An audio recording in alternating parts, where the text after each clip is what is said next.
Esse é um Pedro Almodóvar sem excessos, direto ao ponto e retirando todo o sentimentalismo de uma trama que era perfeita para o melodrama. It's daytime. And you're alive.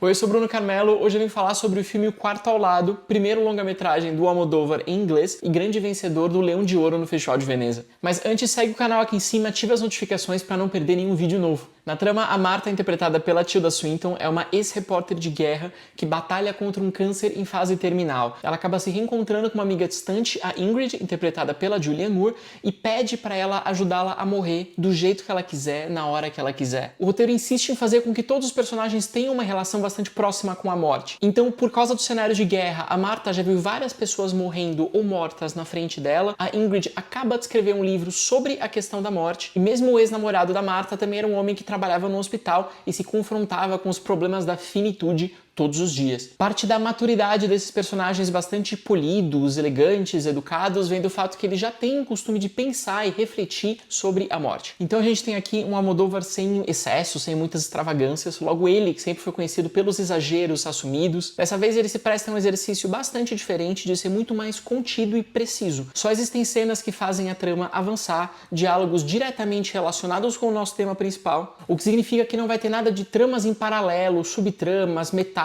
que podem ser lidas de uma maneira ou outra. Esse é assumidamente um drama sobre suicídio, eutanásia, suicídio assistido e sobre o direito de controlar o nosso destino. Mesmo os diálogos vão direto ao ponto. Existem frases como "essa é a sua escolha, pensa no que for melhor para você", dita pela Ingrid a Martha, e também há muitas maneiras de viver dentro de uma tragédia. As personagens conversam, por exemplo, sobre textos da Virginia Woolf, autora que cometeu suicídio, ou sobre um homem que sofria com um câncer em fase terminal e acabou dando um tiro em si próprio. Até a metáfora bélica é sublinhada. Quando ela vai falar da própria doença, a Martha nos lembra que esta é outra guerra e eu não tenho medo de enfrentá-la, mas eu não quero ir sozinha. Ela inclusive explica que quando a gente fala de saúde, de corpo, de doença, a gente está muito acostumado a utilizar um vocabulário típico das guerras, falar de batalhar contra o câncer, vencer uma luta contra uma doença. O filme insere seus símbolos muito precisos e logo em seguida já explica o que queria dizer com eles. Talvez o aspecto mais fraco venha dos flashbacks. Sempre que o Almodóvar retorna à juventude dos personagens, a gente não tem cenas muito interessantes. Por exemplo, existe uma lembrança de confronto com a morte, quando a personagem perdeu um namorado que tinha problemas de saúde mental e foi dentro de uma casa em chamas. Essa cena é muito ruim. A gente tem, por exemplo, a mocinha desesperada que tropeça e cai do nada, no meio de uma planície, mas não no sentido que o Almodóvar sempre fez de autoparódia, brincando consigo mesmo, mas sim como algo levado a sério. Esse drama é tão focado nessas duas amigas principais, aliás, um raríssimo filme sobre amizades, que nem mesmo insinua um amor romântico entre as duas, como a gente poderia esperar do Almodóvar, que quando ele escapa a essas duas personagens, ele não é tão forte assim. E a propósito de homossexualidades, esse também é um retrato bastante sutil para o próprio Almodóvar, que já falou inclusive da própria infância dele, dos desejos dele por outros homens quando ele era um menino, mas agora ele apenas menciona de maneira muito singela a paixão de um padre por outro homem no passado. A gente não tem qualquer manifestação de afeto para além de uma troca de olhares muito bonita. Não espere de O Quarto ao Lado um desses filmes queer, libertários e libertinos que o Almodóvar já fez bastante no passado. Em compensação, o cineasta também não está interessado em fazer um grande melodrama como o Fale Com Ela ou Tudo Sobre Minha Mãe.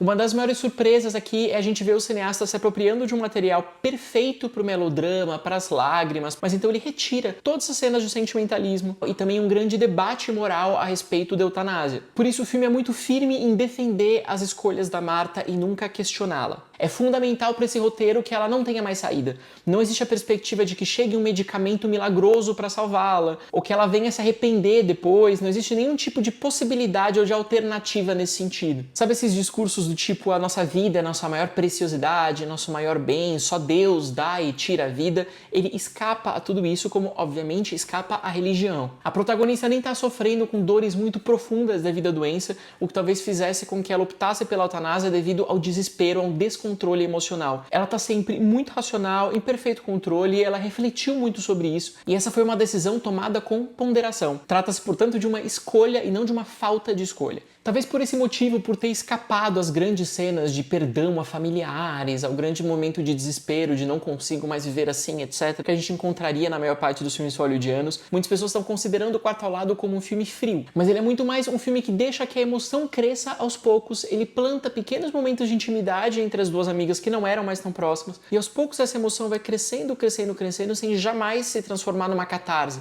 Sabe esse momento Oscar de descontrole? Não existe aqui. Além disso, a gente não está falando apenas da morte, a gente está falando também sobre liberdade de escolha e do corpo feminino. Esse seria um filme feminista menos pela existência de protagonistas femininas, mas pelo fato de que são mulheres refletindo para o que é bom para elas, sem cogitar o destino de outras pessoas com quem estejam relacionadas. Isso significa que elas não são vistas como mães, filhas, esposas. É fundamental que as duas sejam bastante autônomas, independentes. A Marta tem uma filha que não é muito próxima dela, então ela não se importa de morrer sem avisar a filha, por exemplo, porque ela sabe que essa escolha cabe apenas e unicamente a ela. No que diz respeito às atuações, tanto a Tilda Swinton quanto a Julianne Moore estão muito bem nos seus papéis, ainda que seja, como a gente já disse, uma atuação muito mais contida, muito mais de olhares, de falas diretas, sem floreios, sem hesitações. Elas não têm um corpo debilitado, um olhar meio perdido, sofredor. Pelo contrário, elas se encarregam dessa tarefa de sustentar uma integridade do começo ao final. Então esse é um drama de gritos presos na garganta, que não fornece muitas oportunidades nem para as atrizes, nem para o espectador de extravasar a dor que ele pode vir a sentir. Além disso, esse também é um filme sobre geografias, e isso é muito interessante. Não é uma coisa que a gente vê com muita profundidade nos outros filmes do Almodóvar, mas aqui a gente tem uma atenção muito focada nos espaços, a gente tem um apartamento que nunca foi completamente decorado, no qual a Ingrid acabou de se mudar e que ainda parece temporário,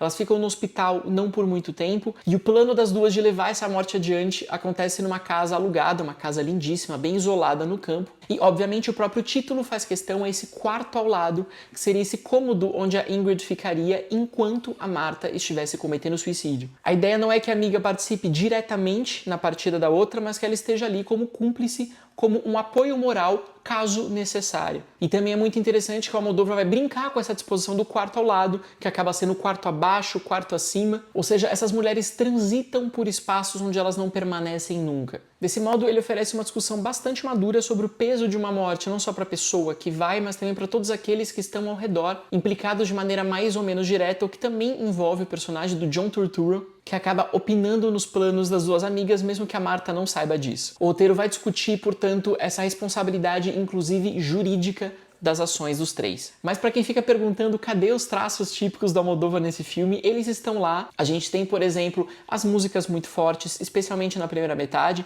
as cores quentes habituais do diretor, além de alguns atores espanhóis muito importantes como Raul Arévalo, que já trabalhou com o cineasta antes. E muita gente fica surpresa de assistir a um filme do Almodóvar que não tem a língua espanhola, que também é muito marcante na forma de comunicação dele. Mas esse é um dos perigos que a gente tem ao ficar alimentando ainda hoje, em pleno século XXI, essa política dos autores muito estrita e muito convencional, ali que surgiu na França no final dos anos 50. A gente sempre espera, de certo modo, que os cineastas sejam idênticos a si próprios no que diz respeito a esses traços autorais que eles desenvolveram e que foram aprovados, consagrados, tanto pela crítica quanto pela cinefilia. É como se a gente dissesse com a nossa aprovação que esses são os traços que a gente gostou e que a gente espera que eles reproduzam. Como se, na verdade, os autores tivessem que prestar contas ao seu público de alguma maneira. Mas aqui, por exemplo, a gente tem um uso expressivo das cores, mas que também é narrativamente intrigante, porque inicialmente a Marta é muito associada à cor verde e a Ingrid à cor vermelha. Aos poucos, quando elas vão se unindo, a Ingrid começa a incorporar várias peças de vestuário verdes, como se ela estivesse também trazendo alguma coisa da amiga com ela. Os corpos deitados, jogados nas espreguiçadeiras fora de casa,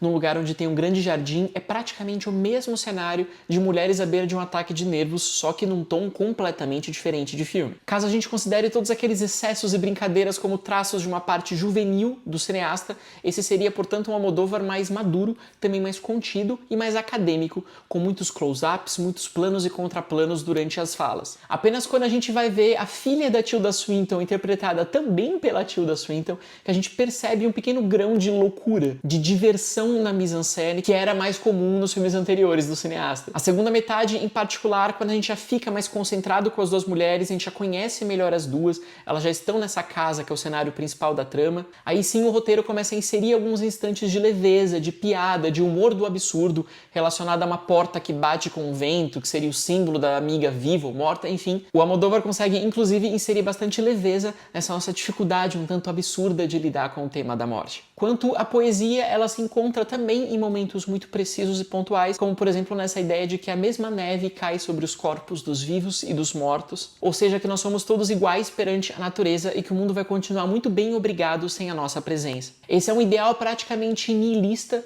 mas também muito terno, muito acolhedor, muito tranquilo, que é algo que a gente não costuma associar a esse niilismo nietzschiano, por exemplo. No que diz respeito à vitória no Festival de Veneza, ou seja, o Leão de Ouro que o Quarto ao Lado levou, ele é muito irônico porque a gente já teve o Almodóvar concorrendo diversas vezes com seus filmes nos 3 maiores festivais do mundo, Cannes, Berlim e Veneza, mas aqui ele é recompensado justamente pelo seu primeiro longa-metragem em língua inglesa. Então algumas pessoas festejaram porque ele foi coroado com um trabalho já de maturidade, enquanto outros disseram, olha que pena, ele só foi recompensado porque ele finalmente cedeu à língua da indústria, porque agora ele fala inglês, agora ele trabalha com grandes atrizes hollywoodianas e não mais com a cultura local dele. É claro que a gente nunca vai saber o que se passa na cabeça de um júri, os motivos pelos quais eles escolheram esse filme para ser recompensado e não outros que estavam na disputa, mas sim, ele vem coroar um momento em que o Almodóvar se testa em novas línguas, novas culturas, novos países e novas formas de fazer cinema, ou seja, aponta um autor que busca uma transformação no seu estilo tradicional, e isso para um autor consagrado que poderia perfeitamente continuar fazendo seus filmes na mesma linguagem já conhecida e apreciada por todos, é algo bastante positivo. É isso, eu fico por aqui hoje, me diz se viu, se gostou de O Quarto ao Lado, coloque seus comentários aqui embaixo, siga o canal do Meio Amargo aqui em cima, curta, divulga, compartilha, também me segue nas redes sociais, @meioamargocine e no site onde tem vários textos que eu publico diariamente, o meioamargo.com. Até a próxima!